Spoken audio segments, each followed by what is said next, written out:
दोस्तों, महाभारत हिंदू धर्म का एक ऐसा ग्रंथ है जिसको जितनी बार पढ़ा और समझा जाए उतनी बार हजारों रहस्य हमारे सामने आते हैं। दोस्तों, हम हमारे वीडियो में इसी प्रकार के नए नए रहस्य लेके आते हैं। अतः आपसे निवेदन है कि आप वीडियो पर नए हो तो चैनल को सब्सक्राइब करना और वीडियो को लाइक जरूर करना। चलिए दोस्तों, कहानी पर आते हैं। दोस्तों, कहते हैं कि द्रौपदी को महारथी कर्ण से प्रेम था और कर्ण को भी द्रौपदी बहुत पसंद थी। दोस्तों, स्वयंवर में जो द्रौपदी का हो रहा था वहाँ कर्ण भी गए थे और राजा द्रुपद का भीष्म से विरोध था और कर्ण भीष्म के पक्ष में थे।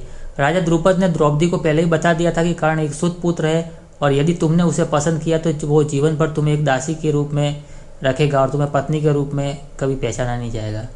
दोस्तों, स्वयंवर में निराश द्रौपदी ने एक कठिन निर्णय लेते हुए भरी सभा में कर्ण को एक सुत पुत्र कहकर और उसे अपमानित किया। फिर भी क्षीर रण के दौरान कर्ण से ही द्रौपदी ने उम्मीद लगा रखी थी, लेकिन कर्ण ने अपने अपमान को याद कर वह द्रौपदी की कोई सहायता नहीं की थी।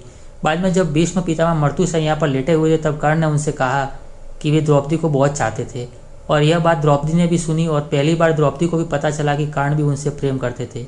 उसके बाद द्रौपदी भी कहती है कि मन ही मन में भी कर्ण को बहुत ज़्यादा चाहती थी।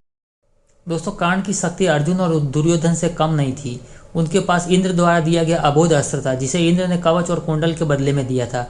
अबोध अस्त्र देते वक्त इंद्र ने कहा था कि तुम इसका प्रयोग एक ही बार कर सकते हो, यह जिस पर भी चलाया जाएगा वह निश्चित ही मारा जाएगा। दोस्तों, कर्ण ने इस अबोध अस्त्र का प्रयोग दुर्योधन के कहने पर भीम के पुत्र घटोत्कच पर किया था, जबकि वह इसका प्रयोग अर्जुन पर करना चाहते थे। यह एक ऐसा अस्त्र था जिसका वार कभी खाली नहीं जा सकता था, लेकिन वरदान के अनुसार इसका प्रयोग सिर्फ एक ही बार किया जा सकता था। दोस्तों, कहते हैं कि भगवान श्री कृष्ण कर्ण और द्रौपदी के शरीर में समानताएं थी। कृष्ण की मांसपेशियां मृदु परंतु युद्ध के समय विस्तृत हो जाती थी, इसीलिए सामान्यतः लड़कियों के समान दिखने वाला उनका लावण्य शरीर युद्ध के समय अत्यंत कठोर दिखाई देने लगता था।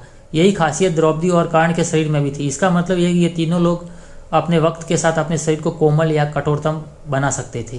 किंवदंती है कि एक बार कर्ण ने अपना यौवन दान में दे दिया था। कथा के अनुसार एक बार की बात है, दुर्योधन के महल पर भगवान नारायण स्वयं विप्र के वेश में पधारे और दुर्योधन से भिक्षा मांगने लगे। दुर्योधन के द्वार पर आकर एक बार विप्र ने अलग जगाई और श्री हरि नारायण ने भिक्षा दी। दुर्योधन ने सोना आदि देकर विप्र का सम्मान करना चाहा तो विप्र ने कहा, राजन मुझे ये सब नहीं चाहिए। दुर्योधन ने आश्चर्यवश पूछा, तो महाराज कैसे पधारे? विप्र ने कहा, मैं वृद्धावस्था से दुखी हूँ और मैं चार धाम की यात्रा करना चाहता हूँ, जो युवा अवस्था के शरीर के बिना कभी संभव नहीं हो सकता। इसलिए यदि आप मुझे दान देना चाहते हैं तो यौवन दान दीजिए। दुर्योधन बोला, भगवान मेरे यौवन पर मेरी सहधर्मिणी का भी अधिकार है, आज्ञा हो तो मैं उनसे पूछ के आऊँ। तो विप्र ने सिर हिला दिया। दुर्योधन अंतपुर गया और मुंह लटकाए वापिस लौट कर आ गया। विप्र ने दुर्योधन के उत्तर की प्रतीक्षा नहीं की और वह स्वतः समझ गया और वहां से चलते बने। उन्होंने सोचा कि अब महादानी कर्ण के पास चला जाए। कर्ण के द्वार पहुंच कर विप्र ने अलग जगह भिक्षाम देही। कर्ण तुरंत राजद्वार पर उपस्थित हुआ और बोला कि विप्रवर मैं आपके लिए क्या सहायता कर सकता हूँ या आपकी कैसे दान में मदद कर सकता हूँ। विप्र ने दुर्योधन से जो निवेदन किया था वही कर्ण से भी किया।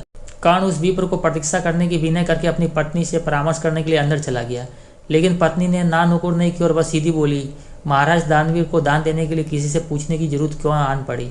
आप उस विप्र को निसंकोच यौवन दान कर सकते हैं। कर्ण ने अविलंब ही यौवन दान करने की घोषणा कर दी। तब विप्र के शरीर से भगवान विष्णु स्वयं प्रकट हुए, जो कि दोनों की परीक्षा लेने आए हुए थे। तो दोस्तों, कहा जाता है कि कर्ण से बड़ा इस दुनिया में कोई दानी नहीं था और नहीं हुआ है।